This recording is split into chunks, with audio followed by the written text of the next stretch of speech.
Au cœur d'une tempête dévastatrice en Arizona, printemps 1876, Emily Carter, une jeune veuve mexicaine, serre son nourrisson, Lily, contre elle, luttant contre un torrent furieux qui menace de les engloutir. Alors que l'espoir s'évanouit, Nathan Blackthorne, chef Apache, surgit des ombres, défiant la fureur des eaux pour les sauver.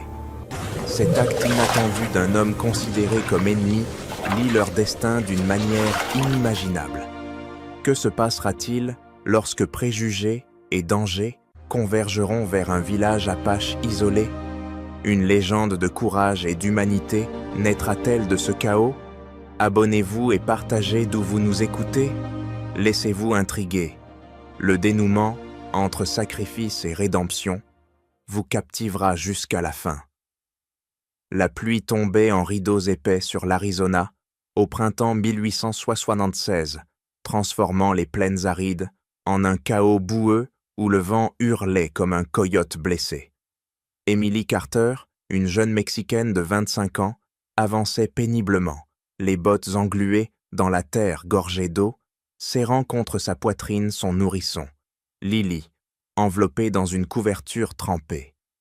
Veuve depuis à peine un mois, après que son mari fut abattu par des hors-la-loi, Emily fuyait vers la ville frontalière de Redstone à une journée de marche, cherchant un refuge pour elle et son enfant. Le ciel, d'un gris d'acier, semblait décidé à les engloutir, et le ruisseau qu'elle longeait, d'ordinaire paisible, s'était mué en un torrent rugissant, charriant rochers et branches arrachées. Chaque pas était une lutte, ses vêtements alourdis par l'eau, ses cheveux noirs collés à son visage, tandis que Lily gémissait faiblement, son petit corps frissonnant sous la couverture. Emily murmurait des mots de réconfort, sa voix tremblante se perdant dans le fracas de la tempête, mais ses forces s'amenuisaient, et le sol, traître, glissait sous ses pieds. Alors qu'elle traversait un passage étroit près d'un ravin, la berge s'effondra brusquement, comme si la terre elle-même s'était lassée de porter son fardeau.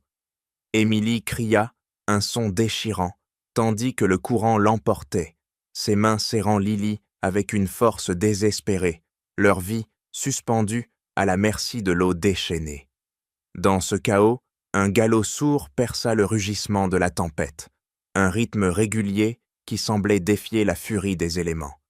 Nathan Blackthorne, chef Apache, montait un cheval noir aux flancs luisants, ses yeux perçants scrutant le torrent depuis la crête.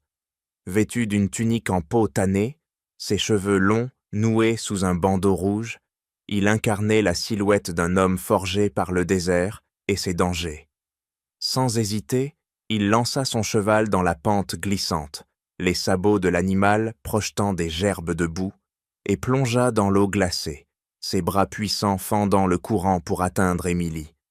D'un mouvement précis, il saisit son bras, luttant contre la force du torrent qui menaçait de les entraîner tous les trois, et, avec une détermination farouche, hissa la mère et l'enfant sur la berge.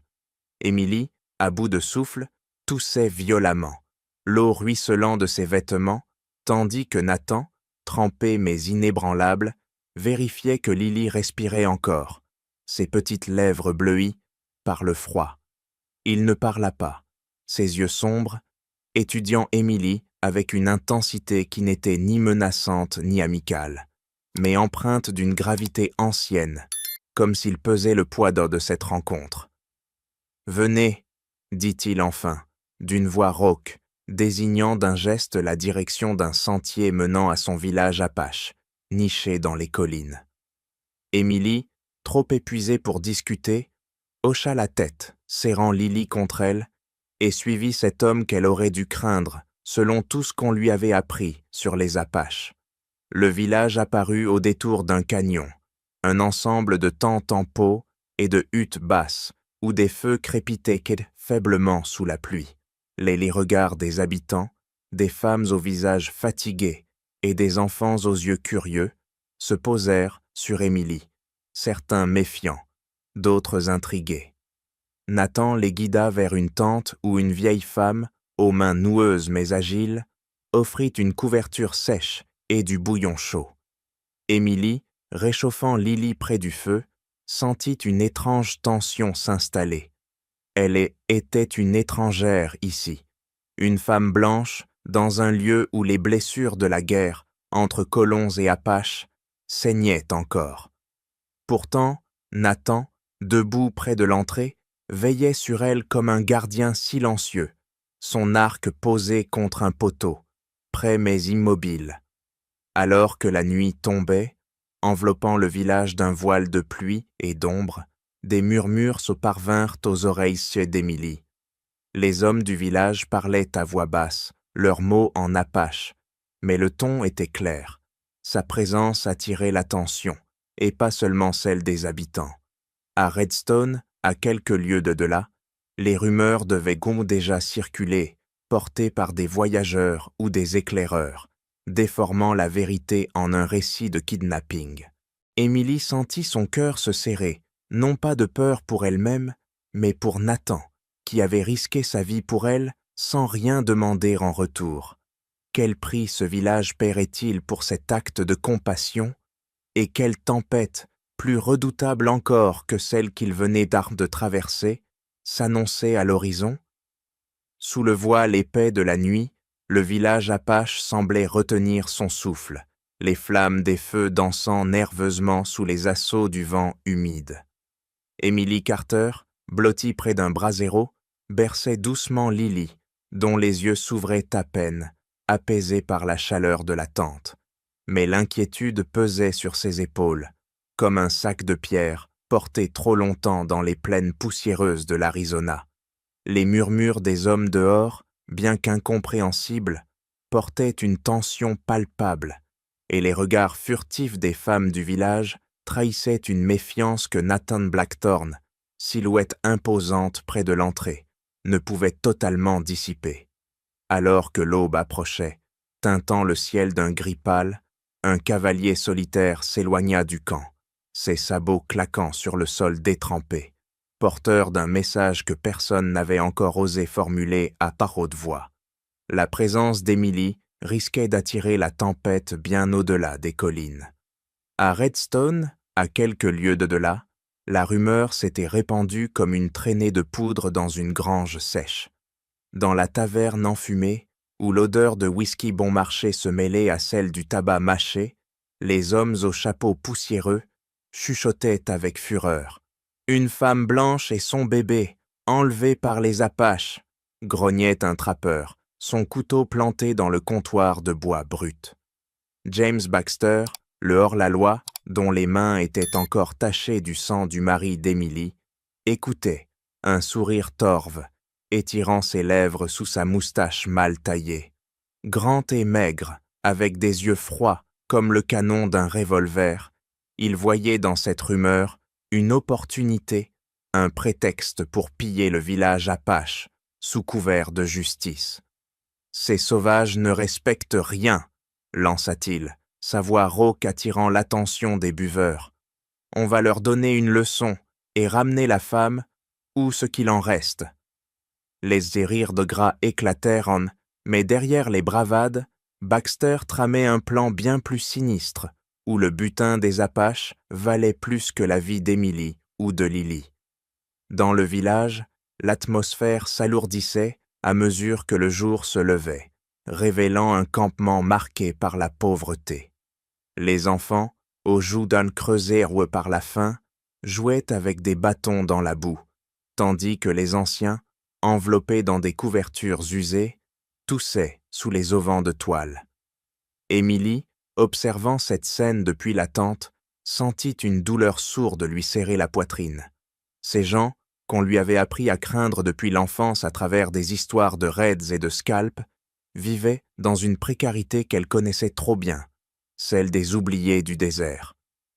Une vieille femme, dont les yeux plissés semblaient l'or, lire dans son âme, lui tendit une galette de maïs tiède. « Mange, petite », murmura-t-elle en espagnol, un pont inattendu entre leurs mondes. Émilie accepta, reconnaissante, mais ses pensées étaient ailleurs, tournées vers Nathan, qui discutait à voix basse avec un groupe de guerriers près d'un feu mourant. Nathan, dont la stature imposait le respect, portait sur son visage les cicatrices d'une vie de combat, mais ses gestes étaient mesurés, presque doux quand il s'adressait à son peuple. Il expliqua à Emily, dans un anglais haché mais clair, que la rumeur de sa présence avait déjà atteint Redstone. « Les hommes aux blancs chauds viendront, » dit-il, ses yeux fixant l'horizon où des vautours tournoyaient, comme s'ils sentaient en le sang à venir. Certains veulent mettre votre tête, d'autres veulent marquer nos terres. Emily, serrant Lily contre elle, sentit la peur monter, non pour elle-même, mais pour ces gens qui l'avaient accueillie. « Pourquoi m'avoir sauvée, alors ?» demanda-t-elle, sa voix tremblante mais ferme. Nathan la regarda un instant avant de répondre. « Parce qu'un homme ne choisit pas qui il sauve, mais pourquoi il se bat. Et je me bats pour l'honneur, pas pour la guerre. » Cette réponse, simple mais lourde de sens, frappa Emily comme une bourrasque dans le désert. Elle comprit que Nathan, malgré les pertes infligées à son peuple par des colons comme son propre frère, refusait de céder à la haine. Mais le danger grandissait. À midi, un éclaireur revint, le visage grave, annonçant que des cavaliers armés, menés par Baxter, se rassemblaient près de Redstone, rejoints par des soldats de la garnison frontalière, convaincus par les mensonges d'un enlèvement. Les guerriers apaches se préparaient, affûtant leurs lances et vérifiant leurs arcs, tandis que les femmes cachaient les enfants dans des grottes secrètes. Emily, tenant Lily, sentit une résolution nouvelle naître en elle. Elle n'était plus seulement une fugitive, elle était devenue, malgré elle, le pivot d'un conflit qui menaçait de tout engloutir. Alors que le soleil déclinait, peignant les collines d'une lueur rouge sang, Nathan s'approcha d'Emily, une dague à la main. « Si vous voulez partir, je vous escorterai jusqu'à la ville, » dit-il, son ton dénué de jugement. Mais Emily, regardant les visages des enfants cachés dans l'ombre, secoua la tête. « Vous m'avez sauvé, Nathan. Je reste. » Ces mots, prononcés avec une fermeté qu'elle ne savait pas posséder, scellèrent un pacte silencieux. La tempête qu'ils avaient fui dans le torrent n'était rien comparée à celle qui s'annonçait, portée par la colère des hommes et la soif de sang de Baxter. Alors que le soleil plongeait derrière les collines, peignant le ciel d'un rouge ardent qui semblait présager le sang à venir, Emily Carter, tenant Lily endormie dans ses bras, sentit le poids de sa décision de rester au village apache. Les mots qu'elle avait prononcés à Nathan Blackthorne, « Je reste », résonnaient encore dans son esprit, comme le claquement d'un fouet dans l'air sec du désert. La nuit s'installait, lourde et oppressante, et les feux du campement projetaient comme des ombres dansantes sur les parois des tentes, donnant au village l'apparence d'un monde suspendu entre la paix fragile et la guerre imminente. Sous un ciel piqueté d'étoiles, Nathan invita Emily à s'asseoir près d'un feu isolé, loin des regards des guerriers qui affûtaient à leurs armes dans un silence tendu. Son visage, marqué par des cicatrices aussi profondes que les canyons environnants, semblait porter l'histoire de son peuple. Il brisa le silence d'une voix grave, comme le grondement d'un orage lointain. « Votre frère, William, était parmi eux, » dit-il, ses yeux fixant les flammes qui crépitaient entre eux. Emily sentit son souffle se couper, comme si un vent glacé du désert l'avait frappé. William, son aîné, mort depuis 5 ans, avait été soldat, un homme dur forgé par les batailles frontalières. Nathan poursuivit, son ton dénué de colère mais lourd de souvenirs. Il y a 7 ans, son régiment a incendié notre village précédent, plus au sud, des femmes, des enfants. Beaucoup n'ont pas survécu. Emily, les mains crispées sur la couverture de Lily, sentit une vague de honte et de douleur l'envahir, comme si le sol sous elle s'ouvrait à nouveau, prêt à l'engloutir comme le torrent l'avait fait. Elle voulait parler, nier, défendre son frère, mais les mots d'y restaient coincés, étouffés par la vérité brute dans les yeux de Nathan. Pourtant, il leva une main, paume ouverte, un geste apaisant. « Je ne vous accuse pas, Émilie. Le passé est une rivière asséchée, mais ses rives te portent encore des cicatrices. Ce que je vois en vous et en votre fille, c'est un nouveau courant, une chance de ne pas répéter les erreurs. » Ces paroles, simples mais puissantes, frappèrent Émilie comme une flèche en plein cœur. Nathan, un homme qui avait toutes les raisons de haïr sa famille, choisissait le pardon, non par faiblesse, mais par une force qu'elle commençait à peine à comprendre. Le camp s'agitait à mesure que la nuit avançait. Des éclaireurs rapportaient bientôt des nouvelles inquiétantes. James Baxter, le hors-la-loi, qui avait abattu le mari d'Emily, ralliait une bande de mercenaires à Redstone, tandis que les soldats de la garnison, trompés par les rumeurs d'enlèvement, préparaient une marche punitive. Nathan réunit ses guerriers autour d'un feu central, ses ordres brefs mais précis, comme des coucons de hache dans le bois sec. Émilie, observant depuis l'ombre, remarqua les visages des jeunes hommes à peine sortis de l'adolescence, leurs yeux brillants d'une détermination farouche mais teintée de peur. Une vieille femme, celle qui lui avait offert du pain la veille, s'approcha et murmura « Nathan risque tout pour vous. Ne le laissez pas porter ce fardeau seul. » Ces mots, comme un écho des paroles de Nathan, réveillèrent en Émilie une résolution qu'elle ignorait posséder. Alors que le vent charriait l'odeur âcre de la pluie à venir, Émilie prit une décision. Elle demanda à Nathan de lui confier une tâche, n'importe laquelle, pour aider le village.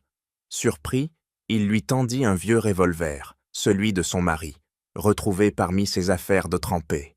« Savez-vous tirer » demanda-t-il, un sourcil levé.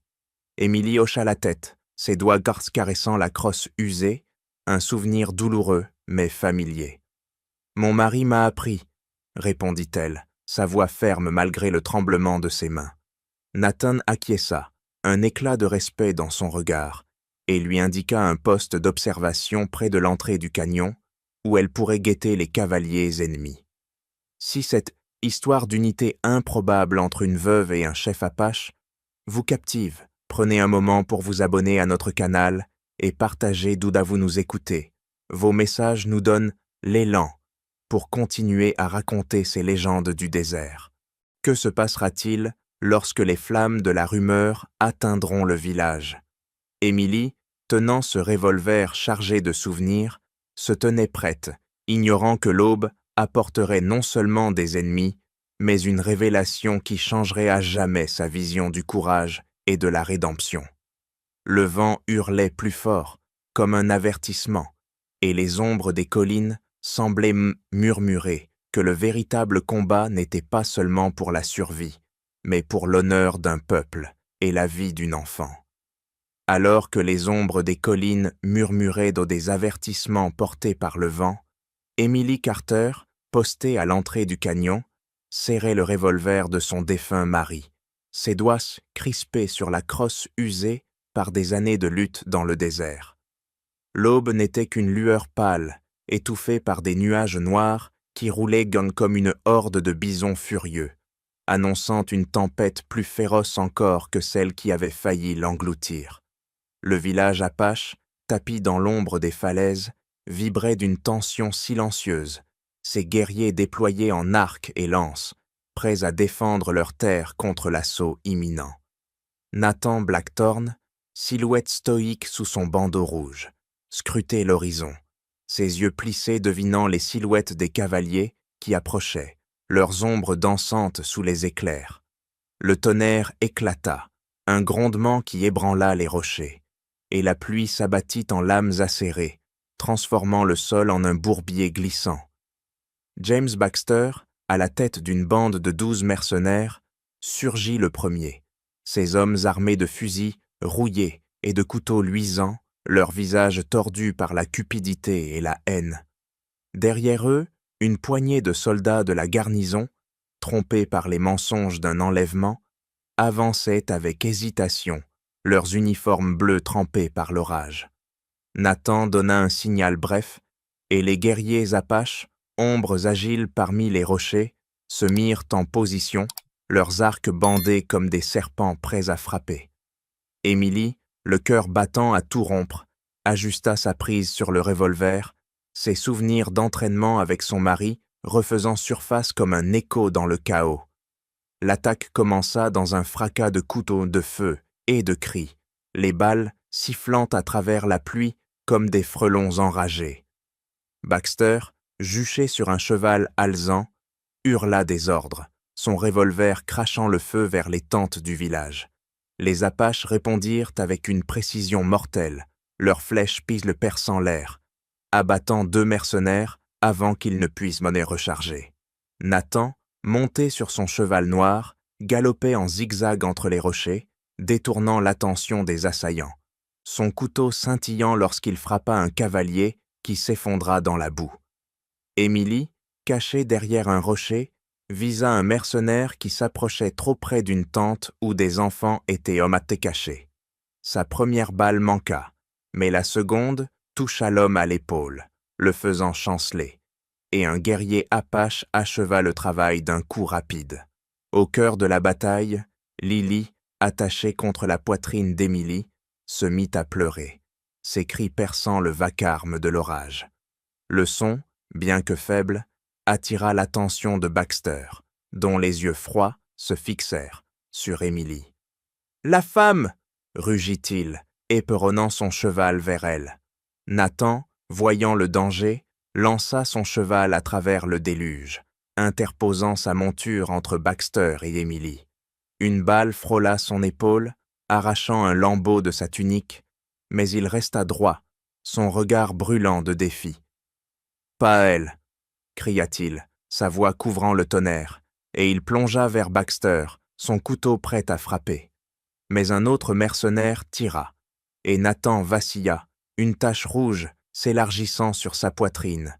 Pourtant, il ne tomba pas, tenant bon comme un chêne dans la tempête. Le torrent, gonflé par l'orage, rugit soudain plus fort, débordant de son lit et envahissant le champ de bataille. Les mercenaires, pris au dépourvu, glissèrent dans la boue, leurs chevaux paniqués se cabrant. Émilie, voyant une ouverture, tira à nouveau, touchant un cavalier qui menaçait un jeune guerrier apache.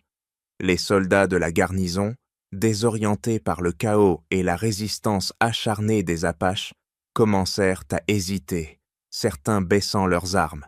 Nathan, malgré sa blessure, guida Émilie et un petit groupe vers une crête surélevée, où il pouvait demi-tenir une position défensive.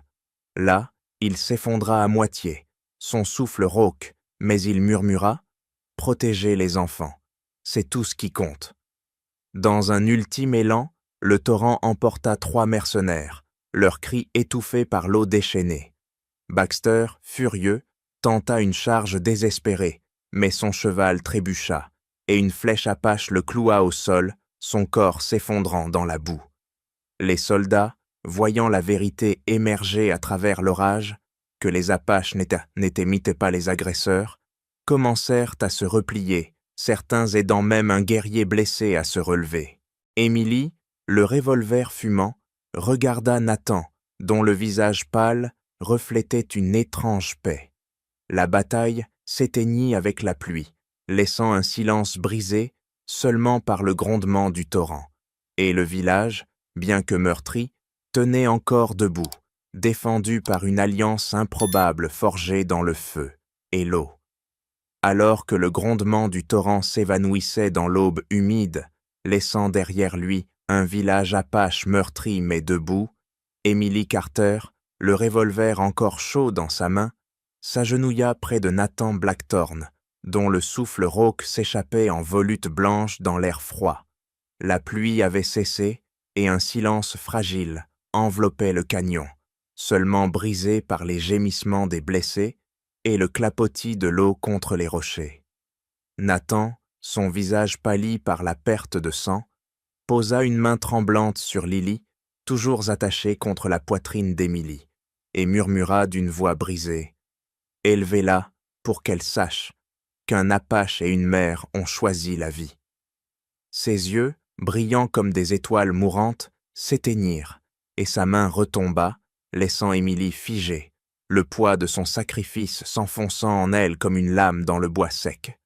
Le soleil perça les nuages, jetant une lumière dorée sur le village dévasté, où les tentes déchirées et les feux éteints témoignaient de la violence de la nuit. Émilie, soutenue par une vieille femme apache aux yeux pleins de chagrin, porta Lily jusqu'à une crête où les guerriers survivants commencèrent à creuser une tombe pour Nathan. Ils choisirent un promontoire surplombant la rivière, là où le courant ralentissait, comme pour rendre hommage à l'homme qui avait défié ces flots. Sur une pierre plate, un jeune guerrier grava, dans un mélange d'anglais et d'apache, Nathan Blackthorne, le gardien. Émilie, tenant Lily qui gazouillait doucement, sentit une force nouvelle monter en elle, non pas celle de la colère, mais celle d'un serment tacite, honorer la mémoire de Nathan en racontant son histoire. Les jours suivants, Émilie retourna à Redstone, non plus comme une veuve brisée, mais comme une femme transformée, portant dans ses yeux l'éclat farouche du désert. Les habitants qui l'avaient autrefois regardée avec pitié s'écartaient désormais avec un mélange de respect et de curiosité. Les soldats de la garnison, témoins de la vérité révélée dans l'orage, avaient répandu le récit de la bataille, où une mère et un chef apache avaient tenu tête à une bande de hors-la-loi. James Baxter, emporté par le torrent, n'était plus qu'un souvenir amer, sa cruauté dissoute dans les eaux boueuses. Mais l'histoire de Nathan et d'Émilie grandissait, portée par les vents du désert, murmurée dans les tavernes et les ranchs, jusqu'à devenir une légende. À Redstone, Émilie s'installa dans une petite maison en adobe où elle éleva Lily avec une détermination forgée dans les épreuves.